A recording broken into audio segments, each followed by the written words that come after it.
জঙ্গলের মধ্যে একজন লোককে বিশাল বড় এক বাঘ পেছন থেকে তাড়া করলো। তখন সেই লোকটি প্রাণে বাঁচার জন্য তার সামনে থাকা একটা কূপের রশি ধরে কূপের মধ্যে ঝাঁপ দিল। লোকটি যখনই নিচের দিকে তাকালো, দেখতে পেল কূপের নিচে বিশাল বড় এক অজগর সাপ হা করে আছে তাকে খাওয়ার জন্য।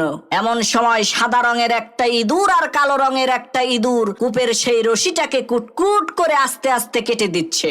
যেই রশিটা ধরে সেই লোকটি ঝুলে আছে, হঠাৎ করে সেই লোকটি দেখতে পেল কূপের মধ্যে মধুর চাক।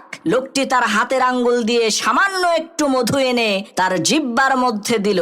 মধুর স্বাদ আর মিষ্টতা কূপের উপরে বসে থাকা হিংস্র বাঘ, কূপের নিচে হা করে থাকা ভয়ঙ্কর ওই অজগর সাপ, সাদা আর কালো রঙের ইঁদুর সবকিছুর কথাই লোকটাকে ভুলিয়ে দিল। প্রিয় ভাইরা আমার, ওই লোকটার কেউ না, ওই লোকটা আপনি নিজেই। কূপের উপরে দাঁড়িয়ে থাকা ওই বাঘটা হচ্ছে আপনার মৃত্যু, যা আপনাকে প্রতিনিয়তই পেছন থেকে তাড়া করছে।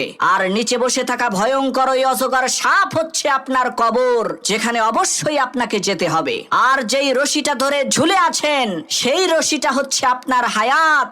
সাদা রঙের আর কালো রঙের যেই দুইটা ইঁদুর কুটকুট করে আপনার হায়াতের রশিকে কেটে দিচ্ছে, সেই দুইটা ইঁদুর হলো দিন আর রাত। আর এত বিপদে থাকার পরেও আপনি যেই মধুটুকু খাচ্ছেন, সেটা হচ্ছে দুনিয়া। এই মুহূর্তে যেখানে আপনি ডুবে আছেন।